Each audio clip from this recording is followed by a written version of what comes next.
Real stories of werewolves, of dogman history, from your emails, illustrated and animated with the democratizing magic of machine learning AI. Welcome to Scary Stories. A cryptid confrontation. Dear Scary Stories NYC, I never believed in monsters. Not really. Sure, I indulged in the occasional horror documentary, the grainy trail cam footage that circulated online, the late-night campfire tales meant to spook first-time campers. I enjoyed all of that. But did I believe any of it? No. At least, not until that night. I was crouched low behind a fallen tree, my breath locked in my chest, my hands gripping the damp bark like it was the only thing anchoring me to reality. The moon filtered through the canopy above, silver light casting long shadows over the forest floor. And in the clearing ahead, maybe 20-30 yards away, stood two creatures that shouldn't exist. One was massive, taller than any man, coated in thick, dark fur that bristled under the dim glow of the moon. It stood on two legs, its shoulders impossibly broad, its posture hunched forward in something between aggression and calculation. Its eyes, deep set beneath a heavy brow, burned with a dark intensity. It goes by many names, but I'd call it Bigfoot. The other, a nightmare pulled from the depths of ancient folklore. Lankier but no less intimidating, its frame was twisted with lean muscle, ears pointed like a wolf's, jaws filled with fangs too large for its mouth. It exuded something primal, something violent. A long tail twitched behind it, agitation rippling through its stance. That's what I'd call Dogman. I should have run. I should have done anything but stay frozen, my heartbeat hammering like an offbeat drum against my ribs. The Dogman was the first to move. With a growl so deep it vibrated through the trees, the creature lunged forward, clawed hands wrapping around the trunk of a massive fallen log. I watched, barely comprehending, as it lifted the thing as if it weighed nothing, easily the thickness of a telephone pole, and 10 or 20 feet long, damp with age, brittle with decay. And then, with a snarl, the creature swung. The force of the impact was deafening. Bark splintered, wood cracked like a gunshot through the silent night. Bigfoot reeled but did not fall. Instead, it let loose a guttural roar that turned my blood cold, leaving me shivering. I wanted to move. I wanted to run. To grab my phone to wake my wife. I wanted to do something, but my body wouldn't listen. I had just walked into the middle of something ancient and primal, and I didn't feel as though I were supposed to be there. You know, this trip was supposed to be a reset, a break from the constant hum of technology, from the emails and notifications, and the endless demands of everyday life. Just me, my wife, and the vast stretch of the Nicollet National Forest, tucked away from civilization with nothing but our tent, a fire pit, and a cooler stocked with enough food and beer to last the weekend. The drive had been peaceful enough, long stretches of winding back roads, the kind where the trees seemed to fold in around you, swallowing the world outside. My wife Jess had been skeptical about the whole idea from the start. Not that she hated the outdoors, but she was more of a cabin rental type than a sleeping on the ground in a nylon sack type. "You're sure this is a safe thing to do?" she asked as we pulled onto the gravel road leading to our chosen campsite. She had her arms crossed, eyes scanning the dense tree line like something might leap out at us any second. I grinned, throwing the truck into park. "Well, it's safer than driving through Chicago traffic. Worst thing we're likely to run into is a nosy raccoon." She didn't look convinced, but she sighed in resignation, hopping out of the truck. "Okay, fine, but if I hear one weird noise in the middle of the night, I'm sleeping in the truck." With that, we got to work setting up camp. I handled the tent while Jess unrolled our sleeping bags and arranged our gear. The late afternoon sun filtered through the trees, casting golden light over everything, and for a while it felt perfect. Just the rhythmic sounds of nature, the distant chatter of birds, the occasional rustle of wind through the leaves. And then, as I was hammering in the last stake, a sound cut through the stillness. A snap somewhere deep in the woods. Loud. Most likely deliberate. I paused, gripping the mallet a little tighter. Jess straightened from where she was organizing our small cooking area. "Did you hear that?" I forced a chuckle, brushing off the slight unease that crept up my spine. It was probably just a deer, I told her. She frowned. That sounded even bigger than a deer. I turned back to the tent, pretending I wasn't listening for another sound. "You know, bears aren't common around here," I said, "and even if there was one, it'd probably steer clear of us. We're making too much noise." Jess didn't look satisfied, but she let it go. Still, I noticed how she kept glancing toward the tree line as we finished setting up. By the time the sun dipped below the horizon, casting long shadows across our little clearing, we had a fire going and dinner sizzling in a cast iron pan. The air smelled of seasoned meat and wood smoke, mixing with the cool bite of the evening breeze. Jess had finally started to relax, curled up in a camp chair with a book while I poked at the fire. "This isn't so bad, right?" I said. She exhaled, setting her book down. "Okay, I'll admit it," she said. "It's kind of nice." I smirked and said I told you so. And then for a while we sat in comfortable silence, listening to the night sounds. The crackle of the firewood, the distant hoot of the owl. But as the darkness thickened, the woods seemed to shift. Sounds carried differently, the winds whispering through the branches in a way that made the trees feel, closer. At one point Jess shivered and pulled her hoodie tighter. "It's really weird out here, isn't it?" I hadn't noticed it at first, but she was right. It had gotten quiet. The usual crickets and frogs had dulled as if something unseen lurked just beyond our sight. I tossed some more wood onto the fire, watching the embers spark upward. "It's probably just the wind. The wind changing." She gave me a look, but she didn't argue. Instead, she stretched and stood, brushing the dirt from her jeans. "All right," she said, "I'm turning in." I stayed by the fire a little longer, nursing my drink and staring into the flickering flames. That feeling from earlier hadn't left. That tiny nagging sense that we weren't entirely alone. Eventually I shook it off, doused the fire, and slipped into the tent beside Jess. If only I had listened to my feeling. The cold was what woke me up first. The temperature had dropped sharply, and even inside the tent I could feel the damp chill seeping through my sleeping bag. I shifted, trying to find a warmer position, and then another sensation made itself known. A dull pressure in my bladder. Great. I lay there for a moment, debating whether I could just maybe ignore it and go back to sleep, but the discomfort was not going away, and the last thing I wanted was to spend the next few hours tossing and turning, regretting my choices. Carefully I unzipped the sleeping bag and I sat up, mindful not to wake Jess. She was curled into herself, her breathing slow and steady. I hesitated. Waking her up just to tell her I was stepping out felt unnecessary. It was a quick trip a few feet into the woods. Probably nothing worth making a fuss over, but I still wondered if I was making the right decision. I reached for my flashlight, but I stopped short. The fire had burned down to embers, casting a weak orange glow through the mesh of the tent. Outside, the forest was cloaked in darkness, but my eyes had adjusted enough that I figured I could manage without the extra light. Less chance of waking Jess, anyway. Slipping out of the tent as quietly as I could, I took a deep breath of the crisp night air. The world felt still, save for the occasional rustle of leaves in the breeze.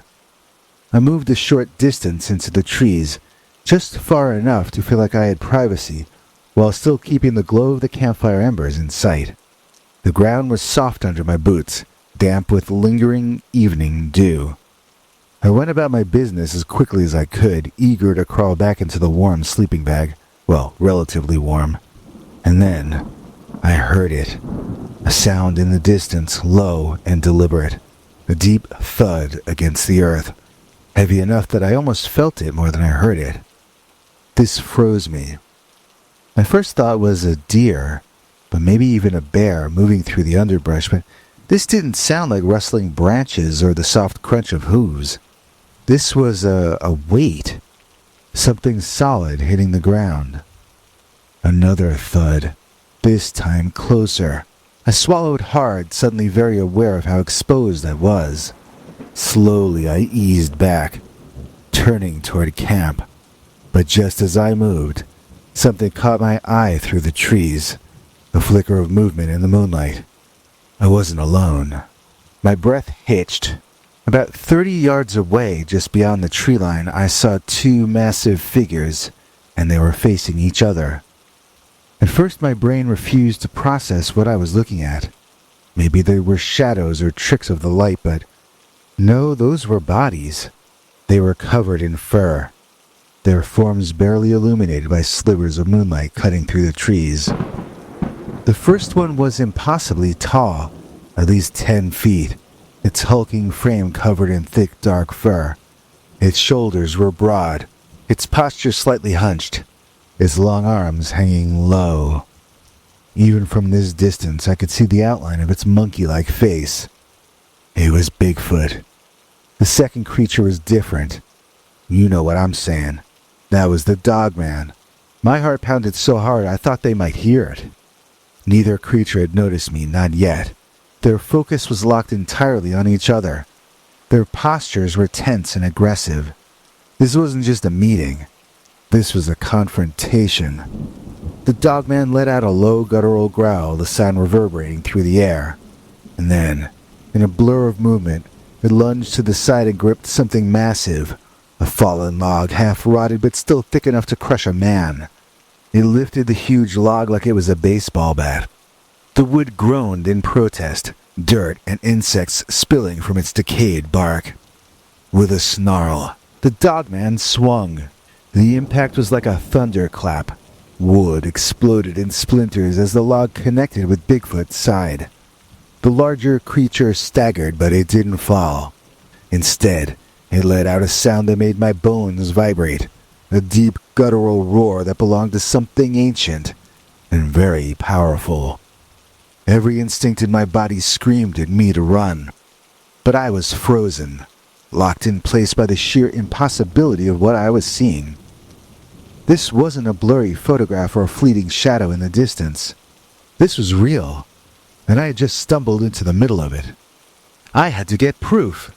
Every instinct screamed at me to stay hidden, or to turn tail and bolt back to camp, but something deeper, some desperate need to prove what I was seeing took hold. If I ran back to Jess now, she'd never believe me. Hell, I wouldn't even believe me now without evidence. My phone. I needed my phone. Keeping as low as I could, I turned and started creeping back toward the tent. Every step felt agonizingly slow, the damp earth muffling my footsteps, but every snapping twig or rustling leaf made my pulse spike. I glanced over my shoulder. Neither of them had noticed me yet. Their focus remained locked on each other, their primal standoff escalating by the second. I took a chance and moved faster. The tent was only a few yards away now, the faint glow of dying embers still casting just enough light to guide me. My hands trembled as I reached for the zipper, teeth gritted as I pulled it open with excruciating slowness. I slipped inside, my fingers fumbling blindly for where I'd left my phone. Or was it? I shoved my sleeping bag aside, dug through the pile of clothes next to me, but nothing. My breath came short and fast. I knew I had it in here somewhere. And then, finally, my fingers closed around cold glass. Got it. I yanked it out and turned it on. The screen burst to life, the glow suddenly feeling way too bright in the suffocating darkness. My heart stuttered. Had that light just given me away? I didn't wait to find out. I crawled back outside, holding my phone tight as I hurried toward the tree line. I had to be careful. One wrong move, one misstep, and I could either scare them off, or worse, attract their attention. But just as I reached the clearing, just as I raised my phone to start recording, I stepped on a loose rock. It rolled under my foot, and before I could react, I was falling. The ground rushed up to meet me, my knee slamming into the dirt hard enough to send a shock of pain up my leg. My phone flew from my grip, tumbling end over end through the darkness. I heard it smack against something solid. I barely bit back a curse. Scrambling to my hands and knees, I frantically patted the ground, my fingers searching through the damp leaves and cold soil. The phone couldn't have gone far. I just needed to. A deafening crack snapped my attention upward. I barely had time to react before another log, just as massive as the first, came swinging through the air. The dogman moved with frightening speed, gripping the enormous hunk of wood with both clawed hands and whipping it toward the Bigfoot like it weighed nothing. The impact was brutal. The log collided with Bigfoot's side, sending an explosion of bark and debris outward. The creature staggered again, but instead of retreating, it caught the log mid-fall with one enormous hand, and it threw it back. I sucked in a breath, eyes wide. The two beasts were in an all-out war now. The Sasquatch roared, lunging forward with terrifying force, swiping with massive tree-trunk arms. The dogman ducked and rolled, snatching up yet another log. Where the hell was it finding these? And it swung wildly. The force of this sent shockwaves through the ground, rattling my bones. I had to get my phone. I had to capture this. I turned back to my frantic search, sweeping my hands through the thick underbrush. Leaves crunched beneath my palms. Twigs snapped under my weight. Come on, come on. Then my fingers brushed against something smooth. My phone. Relief flooded me as I grabbed it and brought it up to my face. The screen was dark. I tapped it. Nothing. No. I mashed the power button. Still nothing. I flipped it over, running my thumb along the edges, and then I felt it. A crack along the back casing. The impact must have damaged it. My stomach dropped, the perfect evidence gone. A growl rumbled through the air, deep and primal. I looked up just in time to see the dogman lift yet another log over its head, and I realized, with absolute certainty, I was running out of time. I had no choice. I had to wake Jess. Still gripping my useless phone, I rushed back to the tent, my heart hammering. I hesitated for half a second, knowing exactly how this was gonna go. Jess hated being woken up for anything less than an emergency. But wasn't this an emergency? I unzipped the tent with shaking hands and I whispered, Jess, wake up!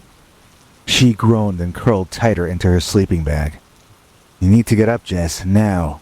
She cracked one eye open, barely visible in the dim glow of the embers outside. Are you serious?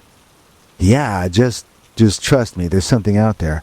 Well, two things out there. I need you to see this. She sat up slowly, rubbing her eyes. Is this about that weird noise earlier? Because if you woke me up over... No, Jess, listen to me. I grabbed her arm. It's Bigfoot, and I know how this sounds, but it's real. I just saw them. They're fighting. She squinted at me. Are you drunk? Jess. She groaned, finally sitting up. Okay, fine. It's Bigfoot fighting another monster. But if this is actually about a couple of deer headbutting, I'm divorcing you. I ignored her and hurriedly pulled her out of the tent. She fumbled for her jacket while I practically dragged her toward the clearing, my pulse racing. If we were fast enough, she would see it. She had to see it. We reached the spot and I pointed there, right over... But there was nothing. The clearing was empty.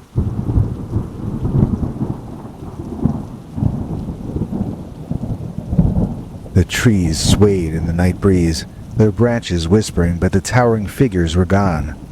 Jess sighed loudly. Unbelievable. No, they were right there. I spun around, desperate to find something, anything that proved I wasn't insane. The ground was torn up, thick footprints pressed into the mud, broken branches scattered everywhere. See, look! I pointed at a massive log lying in the dirt, shattered into pieces. They were throwing those at each other. Jess crossed her arms. You're telling me you saw Bigfoot and his friend playing baseball with trees? My mouth opened and then closed. It wasn't... Okay, that's not the point.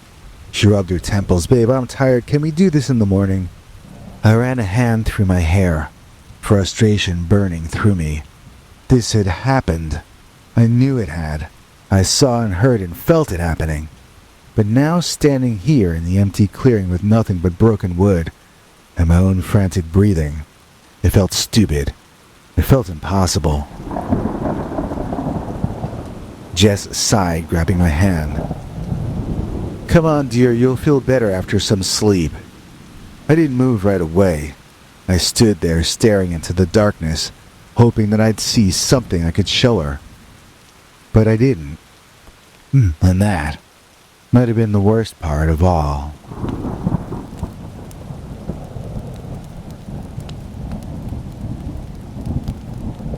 We'd like to thank our EP Daniel Bivian. Now there's a guy who knows about Livian. Please join me in thanking Daniel Bivian for making this episode possible.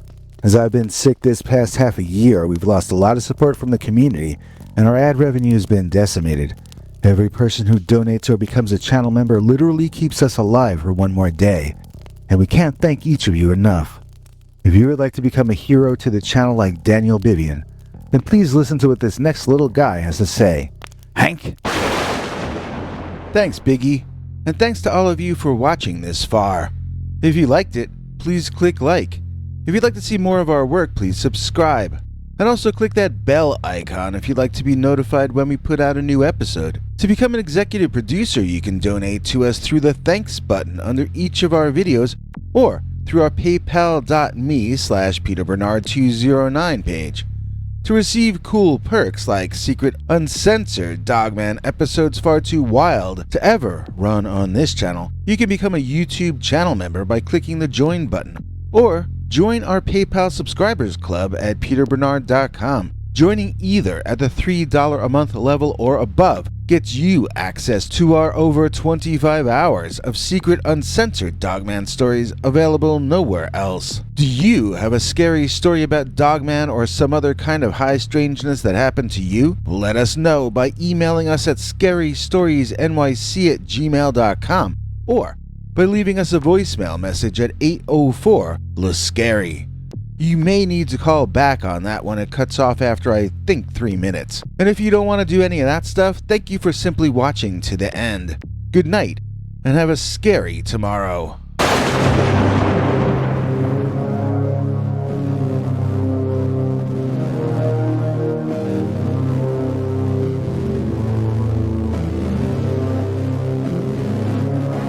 Come back for more scary stories.